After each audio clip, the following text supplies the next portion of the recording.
The first time a professional assassin refused a contract on record, the entire galactic underworld went silent, not delayed, not renegotiated. Refused. I remember the message because it was only 3 words long. Target, human, declined. At the time, I didn't understand why that should have terrified me. But it did, and it should have, because assassins don't say no unless death is already certain. And that was only the beginning.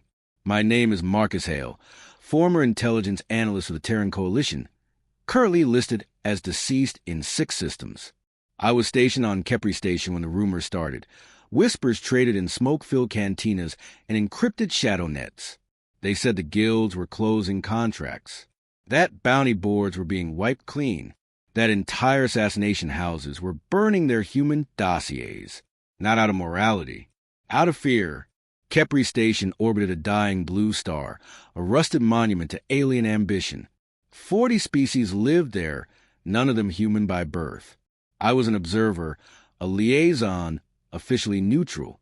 Unofficially, I was bait, because someone somewhere wanted a human dead badly enough to offer a 1 trillion credit bounty, and no one would take it. Every 2 or 3 cycles, I'd hear a new version of the same story. A sniper whose weapon malfunctioned the instant he pulled the trigger. A poisoner found dead with his own toxin rewritten at the molecular level. A psychic assassin who touched a human mind and never woke up screaming. Each tale ended the same way. Don't take human contracts. But that warning came too late for me. The offer came through a private channel, untraceable, encrypted beyond standard coalition tech. It wasn't addressed to my name. It was addressed to my species. Human target acquisition requested. Attached was my genetic signature. Someone had stolen it. What I saw next changed everything. The contract issuer wasn't a cartel or a rival government. It was a consortium of silent civilizations, a council of elder species who avoided war by erasing threats quietly. They didn't conquer. They corrected. And apparently, humanity was next. But why assassinate one human? Why me? That question haunted me as station security went into lockdown. Doors sealed, lights dimmed, and the first assassin arrived anyway. He wasn't supposed to exist. The being called himself Veilrith, though later I learned that wasn't his real name. He was a Thran, a species evolved for precision killing. Triple-jointed limbs, neural blades grown from bone, a heart that beat only when violence was imminent. He walked into my quarters without triggering a single alarm. I was unarmed, alone, breathing recycled air that tasted like rust. "You should not exist," he said calmly. Neither of us moved. "Funny," I replied. I was thinking the same thing. His eyes, compound and ancient, studied me with something close to confusion. "I accepted your contract," he said, against the advice of my entire order. That was when I noticed his hands were shaking. Thran assassins didn't shake. "Why?" I asked. "Because I needed to know if the stories were true," he said. "Because my people once hunted you. Long ago." I swallowed, and none of them came back. Silence stretched between us. Thick, dangerous. Then Veilrith did something impossible. He deactivated his weapons. "I will not kill you," he said, "but others will try." That was the moment I realized this wasn't about me. It was about what humanity was becoming. Veilrith became my shadow, my protector, my unwilling ally.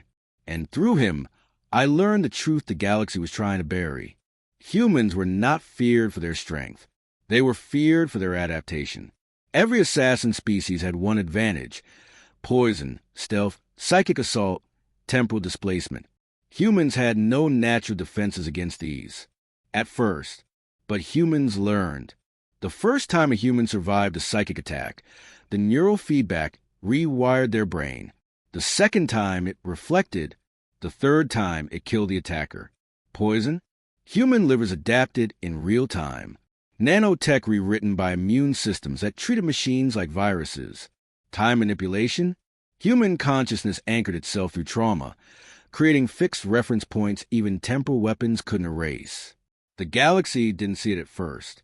By the time they did, it was too late. Humans weren't immune. They were evolving under fire. and that terrified ancient civilizations built on static perfection. But none of us were prepared for the truth Veilrith finally shared. "Your species is not being hunted," he said as we hid beneath the station's gravity core. "You are being tested." That was the midpoint, the moment everything twisted. The consortium had run simulations for millions of cycles. Every species eventually plateaued. Stability, decline, extinction. Humans didn't. They broke models, refused extinction, thrived under pressure, weaponized empathy and rage in equal measure. So the consortium escalated. Assassins were not meant to kill humans. They were meant to see if humans could be killed at all. I laughed then, a harsh, broken sound. "So what happens when they fail?" Veilrith didn't answer. The station shook. Alarm screamed. A new presence unfolded reality itself. The final executioner had arrived. It called itself the Auditor. Not biological, not mechanical. A construct of law and probability. It didn't attack bodies. It erased outcomes. According to its calculations, I should have ceased to exist 37 seconds after manifestation. But I didn't, because Veilrith stepped between us. He didn't fight. He chose. He chose to betray his creators, to introduce uncertainty, to act irrationally, a human trait. The Auditor stuttered. Reality lagged. And in that glitch, I understood humanity's true weapon. Choice. Unpredictable, emotional, illogical, powerful. I didn't defeat the Auditor with weapons.